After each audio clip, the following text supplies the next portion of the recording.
ગઈકાલે રાત્રે એટલે કે આજના દિવસે વહેલી સવારે લગભગ 3:45 વાગ્યાના અરસામાં રાવપુરા જે પ્રેસ છે, સરકારી પ્રેસ, એમની સામે એક અજાણ્યા ઈસમની મૃત હાલતમાં લાશ મળેલી.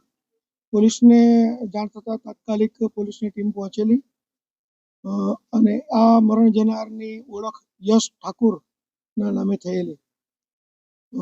સીસીટીવી કેમેરા, અન્ય સર્વેલન્સ અને હ્યુમન રિસોર્સિસના આધારે લોકલ પોલીસની ટીમો, એલસીબી અને સાથે સાથે ક્રાઇમ બ્રાન્ચની ટીમો પર આ ગુનો શોધવા માટે અલગ અલગ ટીમો બનાવીને કાર્યરત હતી. અને એમાં ગણતરીના કલાકોમાં જ આ બનાવની જાણ પોલીસને 5 વાગ્યાના અરસામાં થયેલી અને લગભગ 3 થી 4 કલાકમાં જ પોલીસને આની ભાળ મળી ગયેલી. અને આ કામે અમારા ક્રાઇમ બ્રાન્ચની ટીમો દ્વારા 2 આરોપીની ધરપકડ કરવામાં આવી છે. એમાં એક છે ભીમ બહાદુર ઉર્ફે ભીમ ગોપાલ બહાદુર સોની, જે નેપાળનો વતની છે, અને બીજો છે મેહુલ ઉર્ફે સન્ની મહેશભાઈ માળી.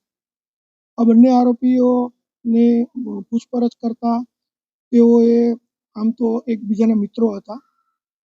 તરસાલી મોડી રાત સુધી એ લોકો સાથે હતા અને પછી એક જ જુપિટર મોટરસાઇકલ ઉપર, કે જે જુપિટર મોટરસાઇકલ છે એ આ ભીમ બહાદુરનું હતું.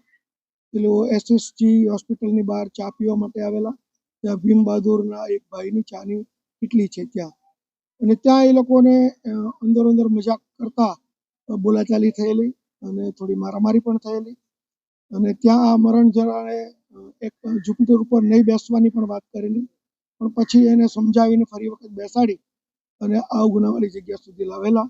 ત્યાં ફરી વખત બંને નીચે ઉતરીને મારામારી કરતા આ ભીમ બહાદુરે એને ગળાના ભાગે આંસળીના હાડકા નજીક છરી મારી દીધેલી અને ત્યાં જ એનું મોત નીપજેલું.